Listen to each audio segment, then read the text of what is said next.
So welcome to the Soulcast. Our first ever guest is a multi-hyphenate, an actor, a writer, a director now. She has a career that takes in all sorts of incredible firsts, like the RSC. Being the first black woman to kind of lead a show at the RSC, that's one of your incredible sort of accolades. But on top of all of those accolades, and surely at the pinnacle of all of those accolades, were the 3 SoulFest awards you won last year at SoulFest in 2025. Ladies and gentlemen, welcome to the Soulcast, Joan Iyiola.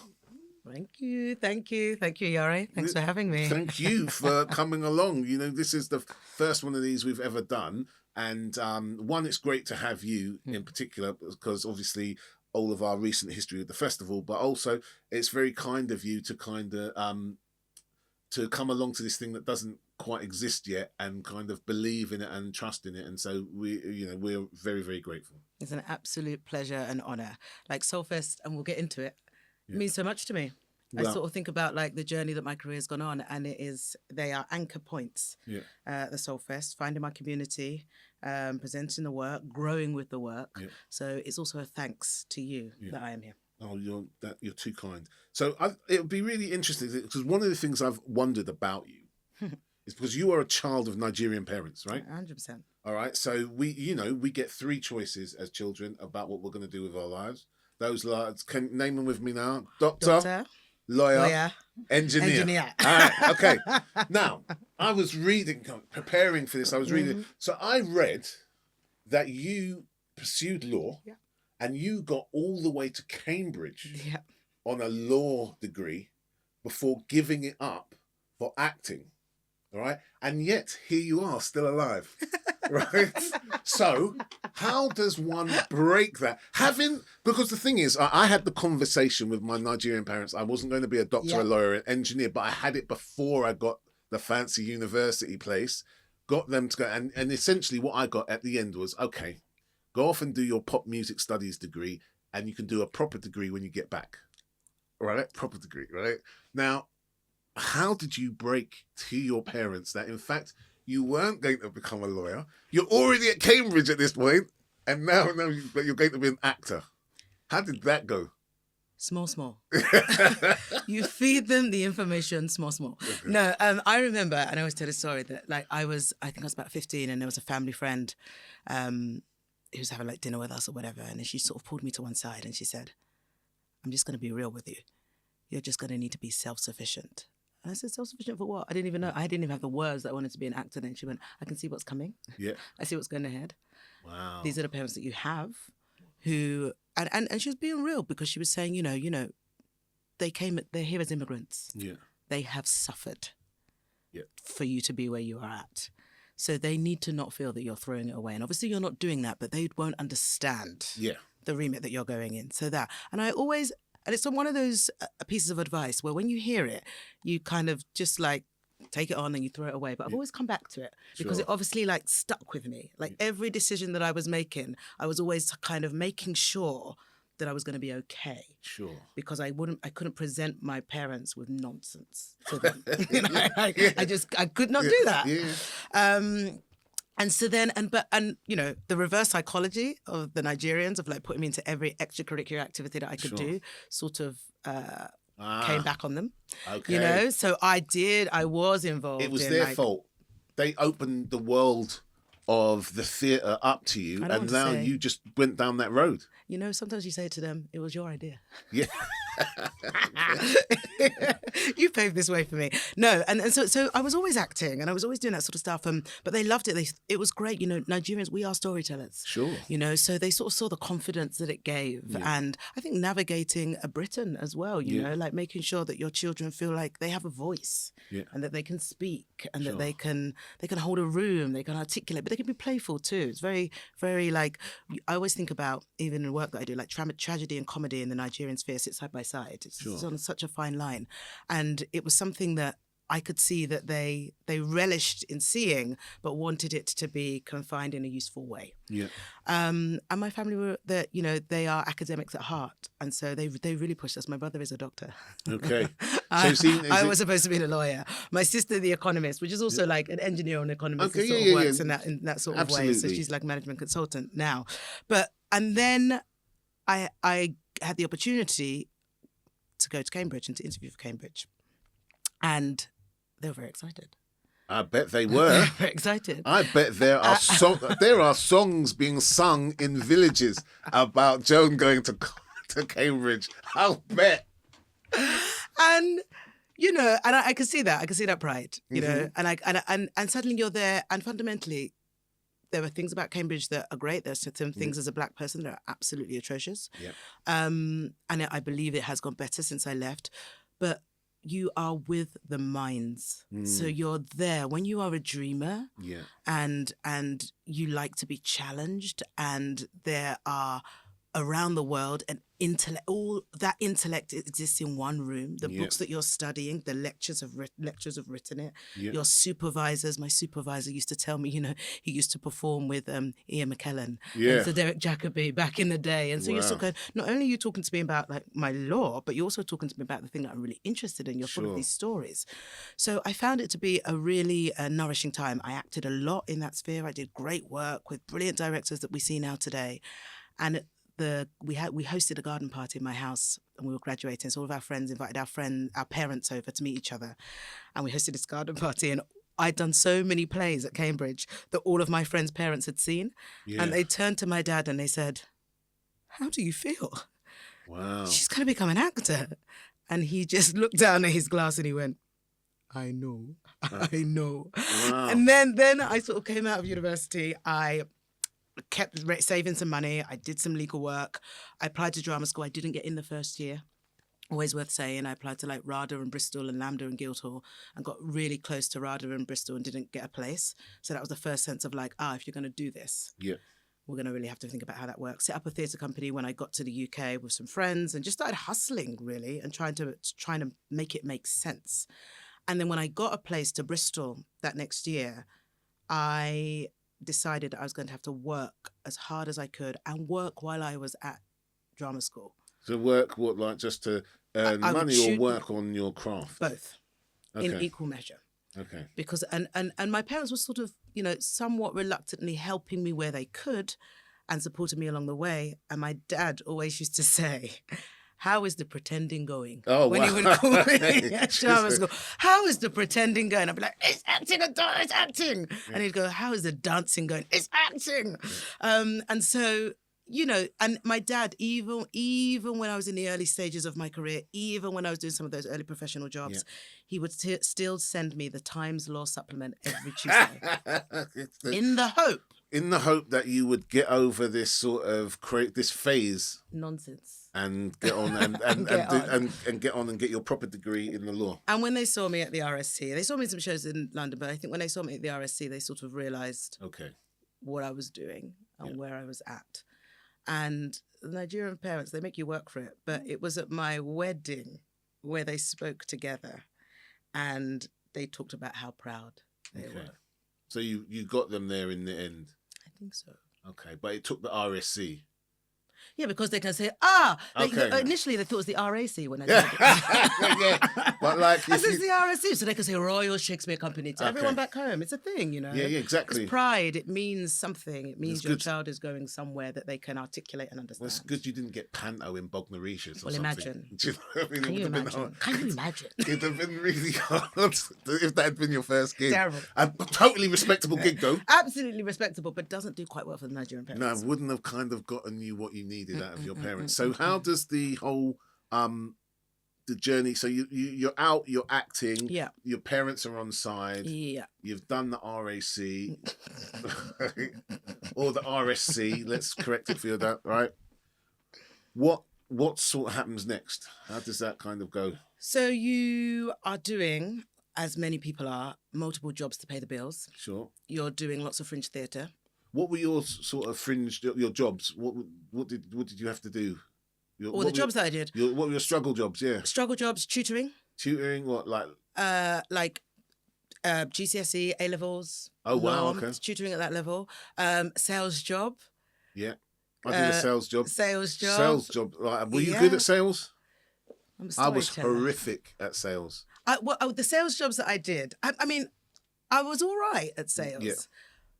But I just couldn't quite take it seriously. And I did it with friends, like actors. So, like, Josh O'Connor and I were at drama school together. Yeah. And we did a sales job together. Yeah. And we would just be making silly voices. We'd be challenging each other about, like, okay, what are you going to say when you pick up this call? What are you going to do now? Okay, I'm going to try this voice. Actually, I need to work on this accent. I'm going to try that one. Okay, so we found the game with it. See, I found with sales that... that I didn't have the temperament for it.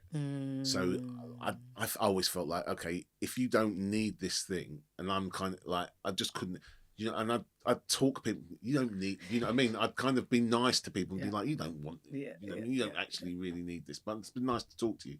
And so I didn't last in that sort of cold call sales very long at all. I don't think I really did like talking to the regular customer. Oh, wow. There was this campaign, which was for like Mercedes-Benz, however many years, say 100th year, and it was a coffee table book. So it was like companies that would advertise to it. Okay.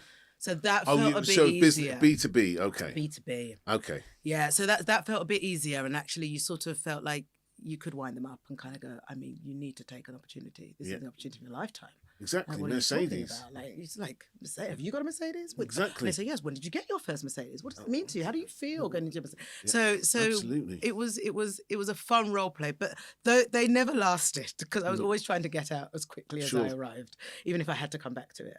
So those are sort of money jobs, random temping jobs. You sort of be on reception at some legal and compliance company or some private equity firm, and at the same time you'd be like learning your lines for an audition and that sort of thing. So real like hustling, really making sure that you could work hard and play hard, because also we'd come out of university and after drama school as well, and you'd arrive in London and you really wanted to play hard.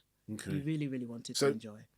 Did you ever have the sort of the downside to that? Did you ever feel like, do you have moments where you felt like, okay, this isn't going to work and I'm going to knock this on the head, maybe I'm going to get that law degree? Did you ever have those moments, or was it like you were focused on it all the way? You didn't have the dark tea time of the soul? Absolutely have the dark tea time of the soul, because the reason why I went into acting, because I said, listen, I'm really interested in justice.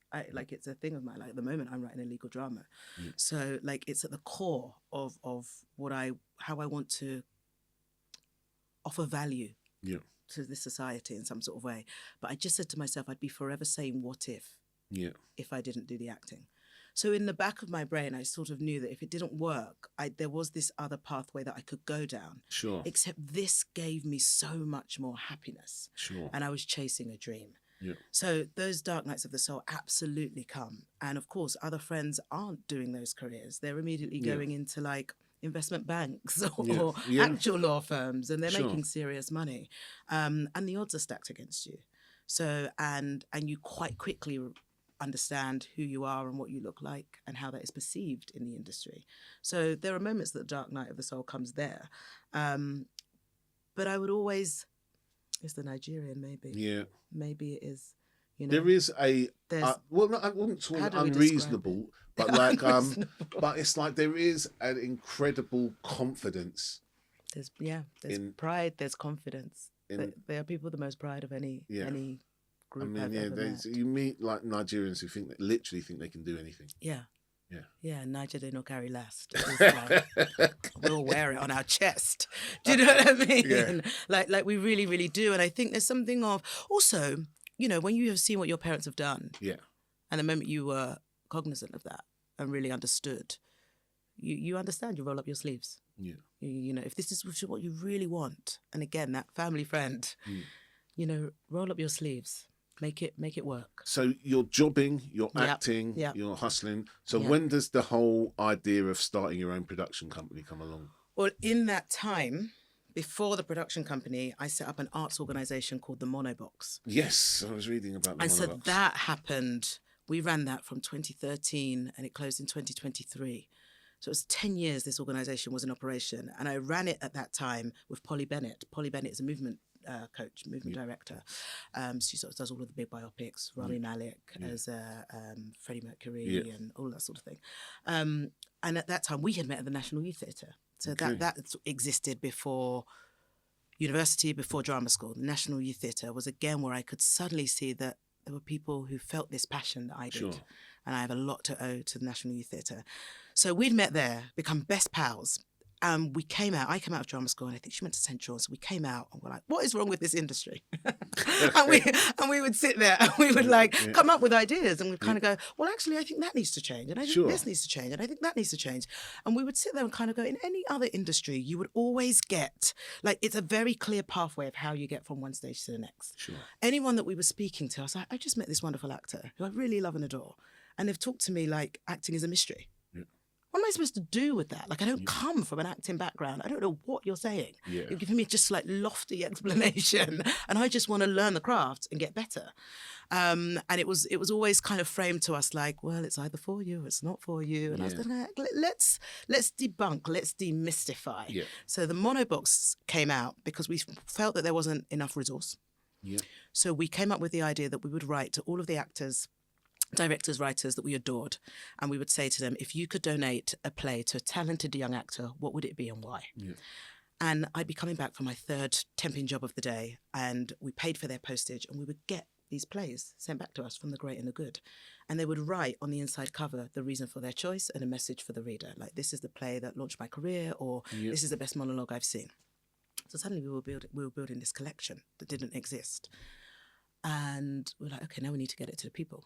So then we would just start talking to people. The Old Vic, I did the 24-hour plays, so I spoke to them. They gave us a bit of space. Back at in Bermondsey, we managed to get space at the Biscuit Factory, and that's where the sort of company was based for a while. And then we started running workshops alongside it. We called them speech surgeries to begin with, where people would come in, read from the play collection, and then we'd bring guests like Susan Wokoma, who became a patron of that company. Absolutely. And show the film alongside you at SoulFest 2025. Which is beautiful, beautiful, beautiful. And we would bring people like that to speak to the audience. Mm-hmm. And there'd just be a dialogue. And we used to call ourselves the middle women. So we would hear what people had said in that room, and also what the wonderful artists that had come with their time for free to talk to this group. And we'd hear what was happening. We'd hear that people would go, actually, I need more of this, or I need more access to this, or could we run this workshop, or could we get this person in? And Polly and I would be on set and in rehearsal rooms, and we would just say, hey, hiya, over a tea break, would you like to come do something at the Monobox? And it just grew. Yeah. And it grew and it grew and it grew. By the time we finished, we had almost 5,000 plays that had been donated. And we'd run playwriting nights, and we'd become an associate at the Hampstead Theatre. Yeah. And I think what had happened there, to segue into the production company, is that I had become a producer. Yeah. And I wasn't aware that was a skill set that I was doing. I was just doing it to get the job done. You know what I mean? I can hear what the community needs. Let me facilitate that, because I can. But all the while, we had those budgets. We did those Arts Council applications. We got knocked back from them many, many times. We had to think about, how does this exist if we have no funding? And then some years we did get funding, but other years we didn't. So all of that time, I didn't realize that I was going to be segueing into this chapter. And I remember Delapo Is Fine was born because everyone was talking about short films. Sure. And wanted to know, how do I make one? How do I do it? I don't even know where to get started. We knew this guy, Jack Burke, who's a friend of a friend, and he made short films all the time. So I said, will you come and run a workshop for us? And then I said, I'm going to sit in on it. I want to learn. I want to see what's going on. And he was so informative, and I wrote down all of the notes. And I just put my head up as he finished the workshop, and I said, I think I'm going to write a short film. Sure. And that's where it began. And so it was through writing that film and then trying to make it. Is that how you started? That's how it began. That's how you started your production company? Yeah. I think I always tell the story of, there was one week where I got 3 no's for acting on a Wednesday and a Thursday and a Friday.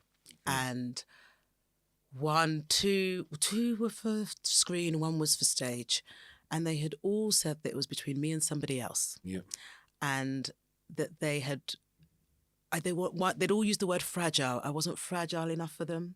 Okay. They wanted the person that got the job perhaps was more fragile. So the first day, myself and my then agent were just like, this is weird. What a weird thing to say. And then you sort of go, well, it's a white man of a certain age. Well, perhaps I can't really change that. Sure. Maybe that's not the right space for me to be in. And then it came again. And then it came again. And I remember thinking, I shouldn't have felt that this was the obstacle at this stage of my career. Yeah. And that this is a grave shame that this is existing. Because to be fair and to be real, the auditions that I was getting from America were much more varied at that time. But I wanted to make work here. And I was bumping my head against the ceiling, left, right, and centre. And it really depleted me. Sometimes we get rejection all the time, but sometimes the rejection comes in a way that you can't do anything with. It's not helpful. Sure. It just opens up what this industry can sometimes be like. And you have a dark night of the soul. Yeah. And you kind of go, what am I going to do now? And I remember my mum calling me by the Friday, and she said, you sound down. What is wrong? Mm. And I explained what had happened, and she said, this was always going to happen to you. It was always going to happen to you. Because you didn't follow her advice and become a lawyer. Standard. She was kind enough to not say that at the point. Good. I was on the edge. That would have been horrible. Imagine. Come on, Mama, please. But she just said to me in a way that, our elders, when they are so wise, can just encapsulate everything. She said, my darling, your work does not belong to one building. One person. Mm-hmm. Your work, my dear, is global. And when she said that, it was a light bulb moment. And suddenly I was like, oh, that's global. No, I didn't feel that energized, but I actually went, she said it so simply. Yeah. I'd been condensing myself in a way that we can feel that we're being squished into a really small entity sometimes in this industry. And it just awoke me. Yeah. And at that time, I had read as an actor a short story called Sunita, written by the wonderful Chibundu Onuzo. And I felt that this had capacity to be turned into something on screen. Sure. And that's how Delapo Was Fine was born. And at the time, it's set up by myself and my husband, so we were just like really wrangling. And we were talking about like perspectives and the stories we tell ourselves. Sure. And how we might be able to shift that. Appatan means storyteller in Yoruba. Yeah. So we were kind of going, how can we reframe some of the stories that we have seen with the perspectives that need to tell it? Yeah.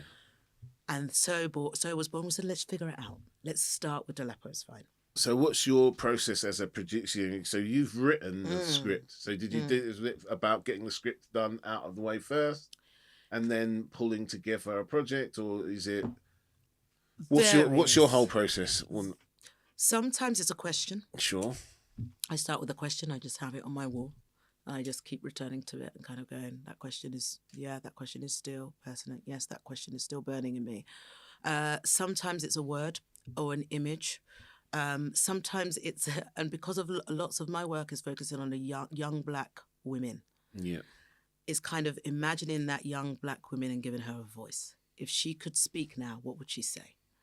And I think that always comes out. What have we not seen? And, people would sort of say to me, do you not feel a bit like irritated by the industry and the rest of it? And I said, I could view it with that lens, or I could view it in a sense of, if I talk to you about the Black female experience and told you haven't seen 80% of those stories, maybe more. Yeah. That feels so exciting to me. Because you've got loads of runway, loads of places to go.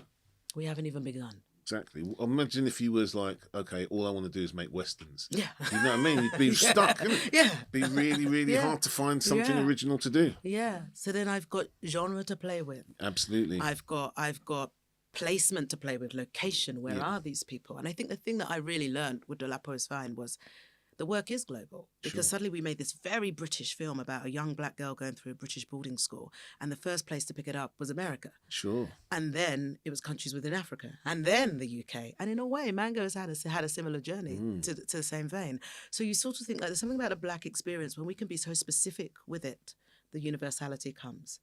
And so the process often is, what am I feeling? It's like the monobox where I talked about the audience and the participants. What am I hearing around me? What can I give space to have a voice? What can we, illustrate visually for people to connect, for our worlds to be smaller, for us to understand who can belong in the frame. And sometimes I've got the title, nothing else. Sometimes it's that. With Mango, I was in recovery from my own fibroid surgery, so I was sitting in silence. Yeah. And I'd had a fibroid the size of a mango removed. So there was something about this fruit that felt sort of rotten that now was out of my body. And so it was like an object. Yeah. What can I do with this object?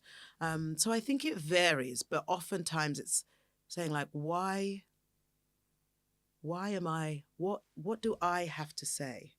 And why am I the best person to say it? Sure. So if we've kind of talked a little bit about and touched on your production company and some of the films you made.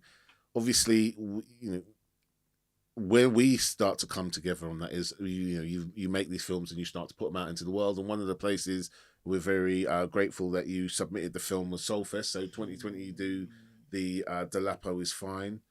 So talk to us a little bit. And then obviously you come back. So it's kind of been that bad in 2020 because you come back in 2025 with another film. So let's talk about bringing Mango to SoulFest. Talk to me a little bit about that. What made you feel like, okay, I want to do that again? I think we had and listen, Delapo Is Fine came out in the pandemic, and we always talked about it's like the little short that could. We had no idea it was going to have the reach that it had.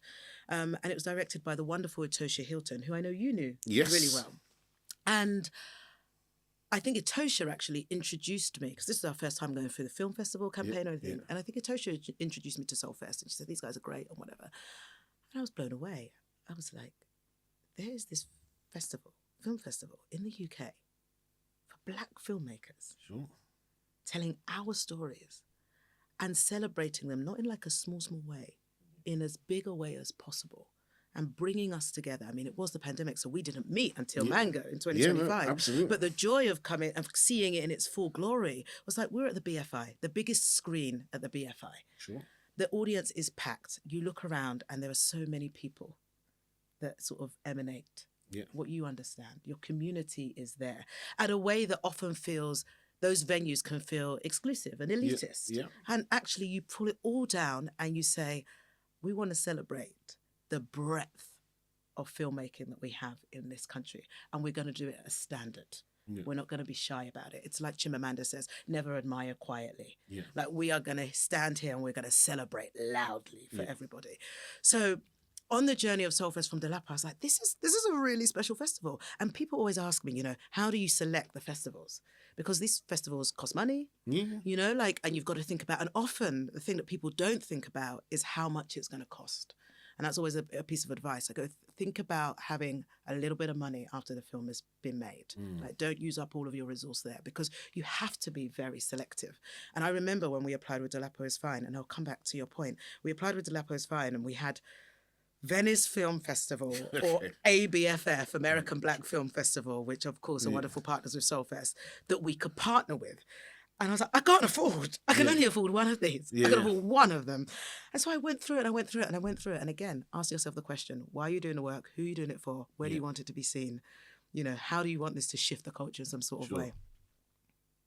And then, get out of here, Venice. Another time, Venice. I went for ABFF. And at the American Black Film Festival where we premiered, that's where we won the HBO Short Film Award. So I think there was something of that going, it exists there. Where is our UK version? And suddenly I discovered SoulFest. Yeah. And that journey through it and the conversations that we had and the way that people spoke about it, the messages that we got afterwards, the film sort of had this journey that existed with the streamers and also film festivals. But I really count where it started in the UK was SoulFest. And that's very kind of you to say. It started there. Yeah. And because that was before BFI London Film Festival. Yeah. So it was our UK premiere. Yeah. In the same way that Mango was our UK premiere. Absolutely. So coming back around, we were kind of going, it absolutely has to be at SoulFest, because I felt so empowered. I felt seen. I felt like I could go again. Yeah. There's so much happens that you hear about filmmakers as they make one and they don't make another one. Or they didn't have the resource to make another one, or it was so hard that they couldn't, or no one saw it. Yeah. You know what I mean? And again, I remember with the SoulFest for Delapo Is Fine, you made sure it was seen online. Yeah. So people were watching it at home in the same way they're watching Mango on Disney now. Like that was our first interaction of people watching it on their screens. So for me, it galvanized me. It galvanized me, and actually through the process that I went through, and being a part of SoulFest, I actually found the courage to say, maybe I'll direct the next one. Wow. And I didn't know what it would look like then, but that was when I started speaking to it. So theoretically, like all of your future directorial successes, pretty much, it's me, right? This guy. Essentially is what you're saying. I mean, and I want to be clear, because it does sound like you're saying that. It sounds like you're saying it's that. It's a good thing you're not my agent, because I'd be paying you bare bucks. Exactly, you would. Do you see what I mean? Percentage. So look, right, what, so the whole, I mean, and I would love to take like entire credit for your directorial career, but like, so that, you get that, you start to get that sort of confidence, but what is it about the directing that made you feel like I want to do this? Or was it this particular story where you felt like, this is my story, I'm so close to it, really, I'm not sure if I can, if anyone else can tell this story the way I need it to be told? Or what was it? What's the thing that drives that? No, I wrote it and I thought somebody else was going to direct it. Yeah. And then every time I spoke to somebody about it, or my producing team, they kept saying, maybe you should direct this. Okay. And I go, interesting. Okay, try again. And I go to someone else. Yeah. I think in the end, it was the visuals. I could see this. Yeah. It was some of those visuals, as you see in the film, they're so vibrant, they're so intense. And this, Mango wasn't the character story wasn't my journey, but I knew the experience. And once I started speaking to other women, I could feel that I was sort of just collecting something that I needed to do something useful with. Sure. So it became, I think I always talk about, I didn't feel like, oh, this is now me as a director. I felt that I had to tell this film. I felt a responsibility to tell this film. Sure. So the work was in figuring it out, doing that hard work and figuring it out. And the shoot itself was a revelation, because I didn't know that I would find it to be something that could sit within me. Yeah. I thought it was going to be way, way, way harder than it was. And I'll say this, my son had just turned 1, gone to nursery, we'd all got sick, and then the shoot happened. Wow. So I was praying that we weren't going to get another nursery bug. But the year of motherhood had prepared me to be a director. Is what you're saying is everybody on set is a baby? I didn't say Iyare. Sounds a lot. Iyare. Like, do you sound like that's not actors, what I said. No, that's DOPs, not. You're misinterpreting. No, what I will say about it is that you exist in a certain point of life, and actually, I think I was calmer because you go through motherhood where everything goes wrong. Yeah. So you're creative problem solving at every single turn. Whereas before I was a mother, I would have had existential angst. Sure. At some of that time loss and some of, and it all comes from the top down. Yeah. Right? You sort of been on those sets where they are freaking out. So we are all freaking out underneath them. And there is something about becoming a parent where you just have to find a way to find calm and stillness in amongst the madness and the chaos. Yeah. And you can say to somebody, I don't know either. And I think maybe that comes with being a novice. Maybe it's helpful. But you can say, I don't know, but we're going to figure it out. It gives you perspective as well. 100%. Do you see what I mean? Every day, like for me, every day, when my kids were small, particularly when they were small, less so now, they're bigger now, but when they were small, it's like, if I got to the end of the day, particularly if I'd been looking after them, we got to the end of the day, there were still 2 of them. That's a win. That is a win. Do you see what I mean? Maybe the house is a complete bomb site. Yeah. Do you see what I mean? Maybe they haven't been washed. Yeah. Perhaps they've eaten. Maybe they haven't. Who knows? But they're both alive. There's still 2 of them. That's a win. There are many near misses. Absolutely. Many. Absolutely. Do you see what I mean? Yeah. Don't lie. Yeah. You know what I mean? You ever drop your baby? Oh, I got close, but I didn't. I remember people telling the stories, and I'd be like, and then I almost did. I was like, Hard. So I mean, I did. But fortunately, I dropped my baby, but it was only from about here. Yeah. So it was very low. It was close to the ground. But I tried to do it like a kind of the sweats. Sorry. I tried to do a really clever move and flip the baby here, but she hit the ground. No. Do you see what I mean? And so sometimes I wonder if her sort of eye-rolling distrust of me comes from that moment. I don't know. Foundational. Who knows? I may have. She doesn't even remember that you dropped her, but she knows. Don't just shoot. Exactly. It's an interesting one because my son is the same. He's like, I remember him being really small and saying to me, can I have a biscuit? And I go, yeah, help yourself. And he looked at me and went, you know what, I'm going to check with Mum. Do you know what I mean? Because he realised, you ain't in charge around here.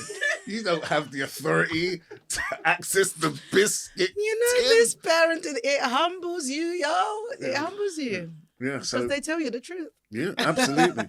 And I think and we don't talk about it enough. We don't talk about, what the moment you have children, you are juggling to no end, and we don't talk about the skills that it gives you. Yeah. And how that utilizes how you are, the clarity, the efficiency, the creativeness, and the playfulness. You've got children at home. You have to play. The minute my child wakes up, he's just like, Mama, what are we doing next? Yeah. And so you've got to bring that. And I was at such a period of my life where I could welcome that in. Welcome, 40 people on set with 30 supporting artists at one point, and bring that and kind of go, let's figure it out together. So it became a bit of a revelation for me. So you finished the film, you submit it to SoulFest. Fortunate, I'm just thinking like now, I'm so glad we selected you. Can you imagine if we hadn't? How horrible. But you might not have. Yeah, no, absolutely. There's so many submissions that come through. Because the thing is,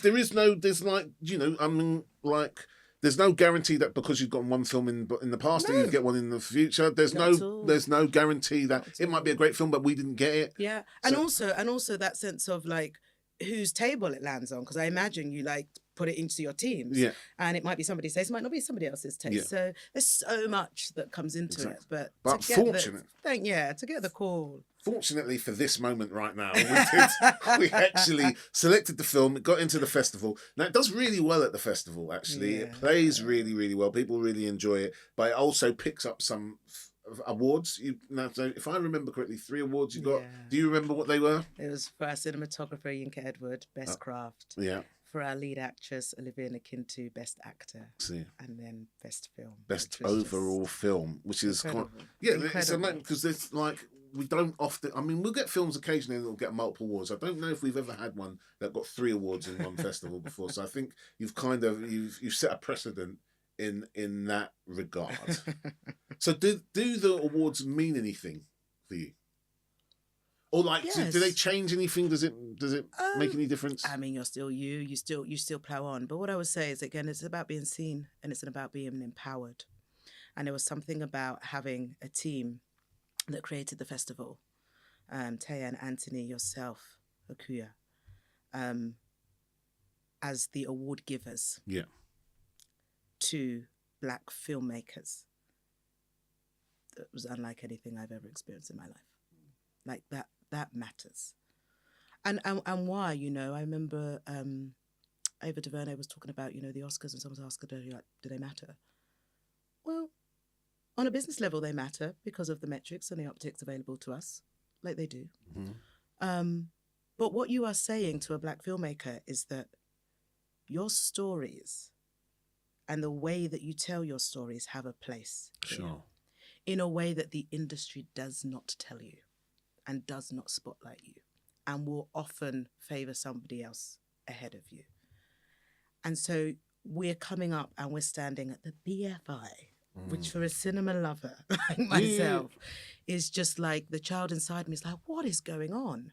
To be presented to say that what you have made is of excellence and we recognise it. It does wonders to somebody like me. It allows me to keep going for another period of time, and it reminds me what's possible. So it's huge. It's huge. So and I mean, obviously we may have been amongst the first to recognise it, but since the film has kind of gotten out, you've managed to get it onto sort of Disney Plus, which is quite a major achievement for a short film. It feels like, I mean, so how does that happen? How do you, because there was the argument is always like, short films are this calling card. You make them, they kind of help the industry understand your voice, your vision or whatever, but there's no business to be done with them. But you seem to have kind of had it acquired. And so how do you do that? How does that happen? How does, in the kindest way possible. No, it's a brilliant question because we don't often talk about it, and I think because of that, the language. I think I've just been trying to reframe the language surrounding short films. You know, like I went to Kingston. I was part of Shotlist this year, and I did a masterclass there, and it's called Short Film Big Reach, because I think we have to change the perspective. Just because it's short, it's small. You know, because it's short, it doesn't deserve to have the audience numbers of a feature film. Look at the way that we're digesting things. We're talking about microdramas these days. Like, short is king. Short is key right now. And what happened with Delapo Is Fine is Delapo Is Fine, because it won the HBO Short Film Award, it went on to HBO Max. So that was our first acquisition. And then it came onto Netflix, and then it came onto Disney. So with that film, the journey of it meant that we were now having conversations with 3 streamers. And beginning to understand what that looked like. Working on those big business deals, working with our distributors. We got headhunted by Salad Morrissey, who came on board for Mango as a co-producer and our distributor. And they are a distribution company. They're based in France and in Germany. And they only take on about 6 or 7 short films a year. And they take you through a festival journey and a commercial distribution journey. So we were sort of held a little bit in that regard. But once you got that access, you've got to present and you've got to pitch. And so one of the things I've learned, and I'm sort of evolving in as a filmmaker, is to not let the narrative end with the film. Narrative can continue. Like, what was the dream? The dream when you make a film is that someone sees it, right? And so you make that film, thank goodness, because so many of these things shouldn't even happen. The impossibility of filmmaking that then becomes possible always needs to be celebrated. But then you have it. What can you do with it? You have a product. You have something tangible. You have something that's everlasting. So the journey of people seeing it shouldn't just stop at the first screening that you manage. Sure. It should be going, where else can this film have a space and a voice and reach people? So at one point, our film is now on Disney, and next week, our film goes into hospitals. Wow. And it's part of training. So that's my brain of just kind of going, what is the narrative? When I wrote this, I said out loud, and I said to my team, I would love this film to shift the culture for how we treat people with fibroids. And you just look at as many different ways as possible. So Disney coming on again is amazing, because I think they're sort of saying, this is a filmmaker we've had before. She's made something completely different. One was a nice, light coming-of-age story. One is incredibly intense. But we're almost, I don't know, they're doing many things here. They're kind of going, we understand that we've got an audience for this. They're also going, is this a filmmaker that we want to continue following because there might be other things coming up? Or are they saying they are doing something that we don't have? Yeah. And so a film like Mango, a film about fibroids, is on Disney. In my brain, when we did the deal, I was kind of going, what? How's this going on there? Yeah. How's this going on there next to like Moana? Yeah. What's going on? What's going on? Yeah. But they don't have it. Yeah. And feel that they need it. Sure. And I guess you can always work on a deal. You can always work on that space. And Delapo Is Fine was the first time we started to see acquisitions happening for shorts. Yeah. I've seen it now continually. The market changes. Sometimes one streamer wants it, sometimes one other does, sometimes a channel wants it. So it flexes. You've got to keep your eye on the ball a little bit. But I think we are now understanding that this is content that we want to consume, that is available for people to consume. Our film is Mango. It's 11 minutes. You could probably watch it on your commute, for example. So, yeah, I say that all to say, keep dreaming. Yeah. Keep dreaming. And if something like distribution on a streamer is something that you really would like, dream about it at the beginning. Yeah. When you write down what your idea is and where you'd like it to go, and keep reminding yourself of the dream, and surround yourself with a team that reminds you of what your dream is. Sure. So that when you now come into distribution or you're going through those film festivals, you're able to sort of go, the film festivals are great, and SoulFest is great, as are so many others, but sometimes they don't give access to a wide range of people. And what you really want with a film about fibroids is the people sit on their sofas and discuss about what this issue is, either because it's their life and they know it, or they go, fibroids, what is that? Yeah. And from that conversation, what else can grow? Amazing. So look, we haven't got a lot of time left here, so help us understand what comes next now. So is the next thing, are you going to produce? Are you going to act? Are you going to direct? Are you going to produce a film where you act and direct? How does it work? How do you work out what the next thing is? My mom, there's a phrase, mi amor, which means I don't know. Yeah. Okay. in it, but what the road ahead is so unknown. Yeah, this industry is so you can't know what it looks like. I think what I'm telling myself is that I will do the role that is required for the project, and as I've now diversified my skill set, I'm filming something later this year as an actor, and that's great. And what I love about that is you sort of get to relinquish control because it's not your project. Cool. And actually that's useful. It's useful to like shake it up a little bit. Have you been on set as an actor since you directed something? No. So are you sure that you're not going to, you're going to be on set and you're going to be like, I don't know, do you really want to put that light there? Or is this the angle that you want? Do you see what I mean? Are you going to be able to stop yourself from kind of directing? I'm going to have to put my hands underneath my bottom, but I'm also going to be looking really intently at like the focus puller. And I'm going to be looking at the shot that like the cinematographer. Yeah. There's so much learning, isn't there? And I think that's the joy of where I'm at. And when we are making short films, that there's so much learning to be done. And in a way, I don't want to judge which direction it goes. I'm creating stuff at the moment. I'm working on TV series. I'm working on a feature film.